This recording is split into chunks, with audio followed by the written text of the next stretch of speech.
Morning, everybody. So, quick one today. Another nuts and bolts kind of message here, and it's about toiletries and household cleaning products in general that I use. So, one of the cool things about nutritional balancing, at least stuff that Dr. Wilson mentioned on his website, is that you don't really need a lot of products to get the job done, you know?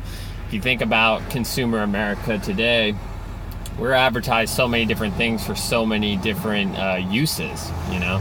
Like there's streak-free cleaner, and there's multi-purpose cleaner, and there's heavy-duty cleaner, and there's this cleaner and that cleaner. There's all this other kind of stuff. I mean, you take it to the bathroom, there's like 30 kinds of mouthwashes that you can use. There's different kind of deodorants depending on your activity, different kind of toothpaste depending on what you're going for. I mean, it's funny that when you really get to the root of it all, you don't really need a lot. So any of you minimalists out there, I think this message will definitely resonate with you, because it's cool, right? It's like, I only need a handful of products and they all can get the job done. P.S. They're non-toxic and they work well. It's almost like God was giving us something right out the gate that we didn't have to strive for it. It was just there for us. We just had to pick it up and use it. So yeah, the other side of the coin is a lot of these products are slightly toxic, right? They have a lot of synthetics in them, a lot of chemicals in them. That people are starting to pick up on that. You'll kind of see it when you go to the grocery store or any store, and you'll see plant-based cleaners, or you'll see non-toxic cleaners, etc., etc. So people are kind of getting the message. But yeah, that's the other side of the coin. Some of this stuff can really mess you up, especially deodorant. Deodorant has a lot of aluminum in it to help stop with the perspiring, right, as they say.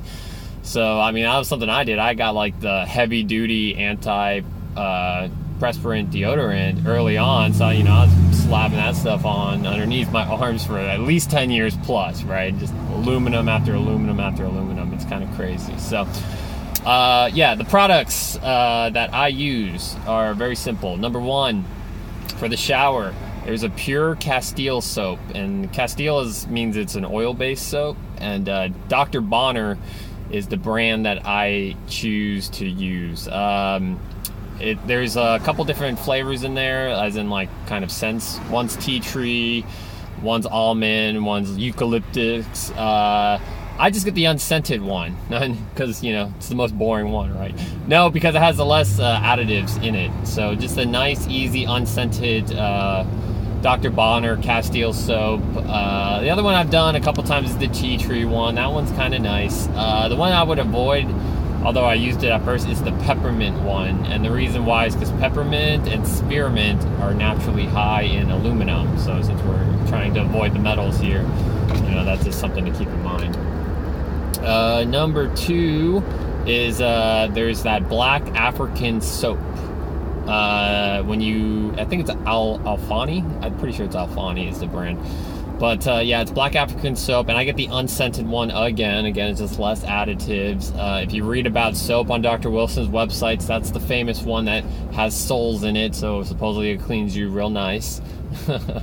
Kind of one of those woo-woo things. When I first read it, I was like, what could he possibly be talking about? But I think it makes more sense now. Number three, hydrogen peroxide 3%. That's the hydrogen peroxide that you can pretty much buy at any store, even like a CVS or a pharmacy drugstore, a Walmart, etc. I use that a lot as a underarm deodorant. So basically, I have a little spray bottle, I put it in there, I spray it on underneath my arms, and then in addition to that, I actually do use the deodorant stick, and the brand is called Kiss My Face. That's a brand that Dr. Wilson recommended. It seems to be relatively non-toxic, no heavy metals, and lower ingredient, right? When you kind of go off of the mainstream deodorants, though, you know, if you're like most people, you're probably going to have a little bit of bow, you know, that you're going to be pumping off a little bit. It's something that I definitely can say happened to me somewhat. Luckily, I'm naturally not that stanky, but, you know, still, you kind of have to be aware. I mean, one thing you can do is you just reapply that hydrogen peroxide throughout the course of the day. So if you're super ninja, you can just bring like a bottle to work or school in your backpack or bag, when you go to the restroom, just like freshen up a little bit, you know. So that's a pro tip to keep in mind. Toothbrush. A lot of toothpastes have fluoride in them. A lot of mouthwash does too. Throw all that out. You can basically replace it with 3% hydrogen peroxide as well. So you can literally just throw it, like take a swig, get your toothbrush out, brush your teeth, all that good stuff, and then you can spit it out, and then you can use it as a mouth rinse as well. Also recommended, but I haven't tried it yet, is 35% hydrogen peroxide in 1-to-1 ratio. That means water to peroxide for oral care. Supposedly it burns a little bit, and I haven't done it yet, but I will, because I do have some of that 35% hydrogen peroxide. It kind of segues me into the next thing, cleaners. Yeah, so what I like to do is, again, for my for dishes, you can get a spray bottle, and you can put that Castile soap or that black African soap in a spray bottle, and you can do it. There's some ratios on the bottle that you can kind of do it. I think you can dilute it up to 10 to 1. So you'll just find something that you like, less soapy, more soapy, however you want to play it. And you can keep that in a spray bottle, so when you're at the kitchen sink and you're cleaning your dishes, you can just spray the soap on there, scrub it up, and then rinse it off. I also keep a spray bottle of hydrogen peroxide at the sink as well, and I'll normally, after I soap and rinse, I'll spray it down with that, and that's just more of like a pure disinfectant, right? Hydrogen peroxide is naturally, I think it's antiseptic, so it'll help kind of kill germs in a general fashion.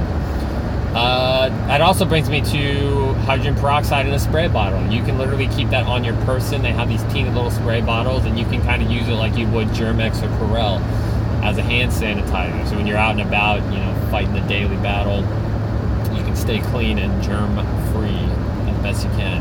And then number 4 is heavy-duty cleaner. So for a heavy-duty cleaner, they have that 35% hydrogen peroxide, which if you've ever used that before, it's pretty stout. I would say it reminds me of bleach. It seems like whatever I put it on, it'll basically destroy and neutralize. So you can use that. You normally dilute that at least 1-to-1. You can do 2-to-1, 2 waters to 1 peroxide. You'll find a balance that you like. And then number 5 is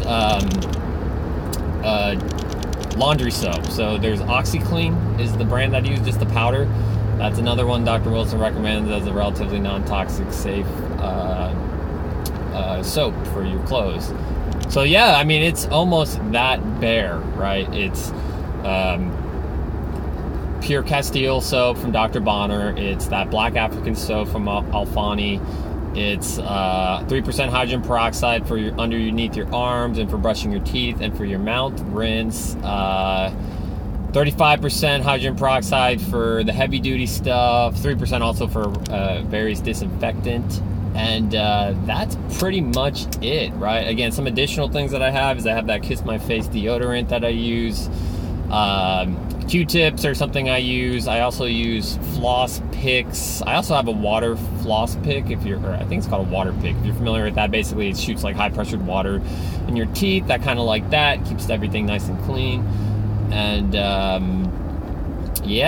for shaving, there's a brand called, again, that brand Kiss My Face. They do have a shaving cream. I have gotten off that. I just use electric razors. I have I think it's one's a Wall Peanut, if you're familiar with that Wall brand. That's kind of like for longer hair, cutting your hair. And the other one's man, it starts with the N. I cannot remember what it's called, but it's like the most famous. It was like a Norelco or something, and it's just like the one that you can use for your neck.